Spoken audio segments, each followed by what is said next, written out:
There's no way around bureaucracy in Germany. Every single person has to go through it. And yes, it's absolutely terrible. It usually goes like this. Living in Germany sounds exciting. A new country, new people, new opportunities. But then reality hits, not because of culture shock or language barriers, but because nobody really warns you about German bureaucracy. At first, it all sounds manageable. You hear Anmeldung, for example, and think, okay, that's just address registration. But then you try to book an appointment and realize that the next available slot is in 6 weeks.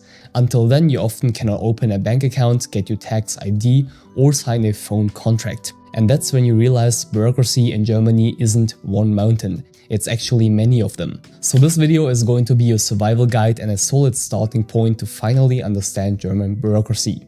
Now, before we tackle all of this, we need to set our expectations properly. Many people underestimate this step. But if you know what's coming, it is already much easier for your soul to handle everything. Now, the first issue I want you to be aware of is the lack of digitalization. You might be coming from a country where you can register online, sign documents electronically, or at least do a video call with someone, but not here in Germany. It is getting better, but not yet. In Germany, official processes still rely a lot on physical paper. You're expected to print, sign and send things by postal mail. And I don't mean mail, I mean actual physical letters with a stamp. Mind-blowing, I know. And it's not just the paperwork, it is the appointment system as well. Government offices like the Bürgeramt, Ausländerbehörde and Finanzamt, they often have bizarre opening hours. Some of them are only open from 8 AM to 11:30 AM and not every single day of the week. So getting an appointment can be like trying to get Taylor Swift concert tickets. And there is one more pain point. Every single letter is in complicated German. And these aren't friendly notes. They are straightforward, legal-sounding documents with words like Zahlungsaufforderung, Mahnung, Bescheid or Fristablauf.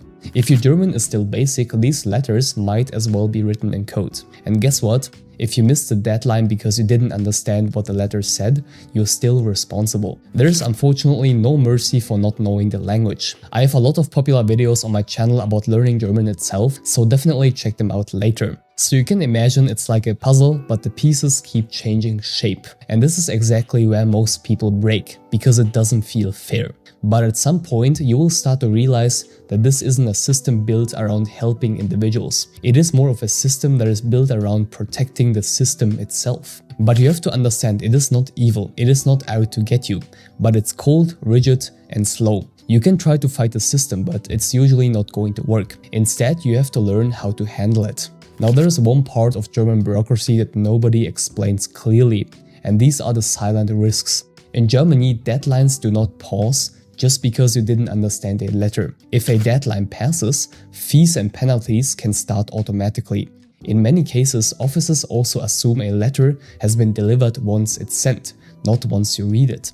So if mail gets lost or overlooked, the responsibility is still yours. And if you ignore a letter entirely, things can escalate quietly, and this can go from reminders to formal enforcement steps. And this is often without another warning. Now, none of this is meant to scare you. It's just how the system works, and knowing this early can save you a lot of trouble later. So please pay attention to deadlines. Now, to stay sane in all of this, we need to have a little mindset shift. So instead of getting frustrated every single time we get a new letter, we need to treat German bureaucracy like a survival game. You don't win by being fast, you win by being prepared. So this is how you do it.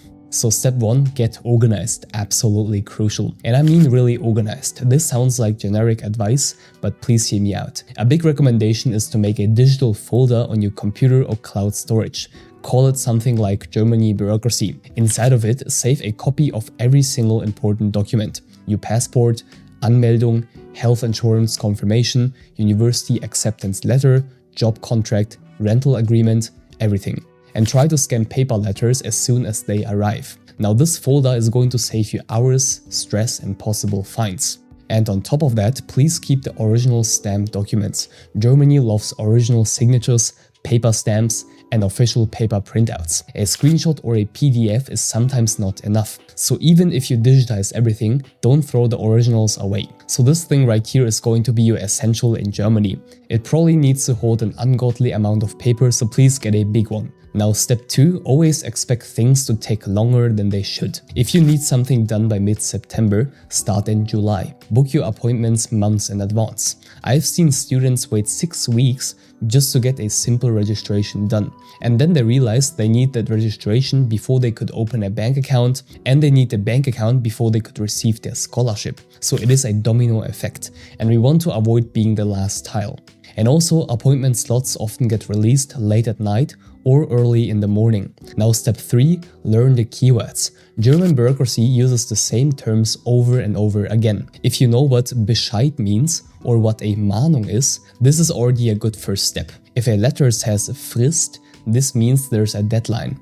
If it says Rückmeldung erforderlich, it means you need to reply. And of course, use tools like ChatGPT or DeepL, not just for translating, but for actually explaining what the letter means in simple language. And if you're still unsure, it's okay to ask. Ask a German friend, ask in our Discord community. There are thousands of people going through the exact same thing.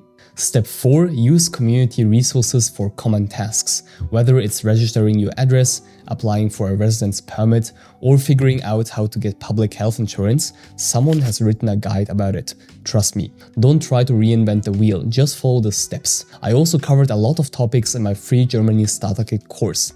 I put a link to it in the video description. Step 5, over-prepare. When you go to an appointment, bring more documents than you think you need. Bring originals, bring copies. Bring your passport, your rental contract, your birth certificate, your registration, everything. Print it out and put it in the Klarsichtshülle, the infamous sheet protectors. German clerks tend to react very differently when everything is clean, labeled, and easy to verify, because it makes their job easier. And always ask for a confirmation, a stamped piece of paper that proves that you were there, submitted something, or completed the process.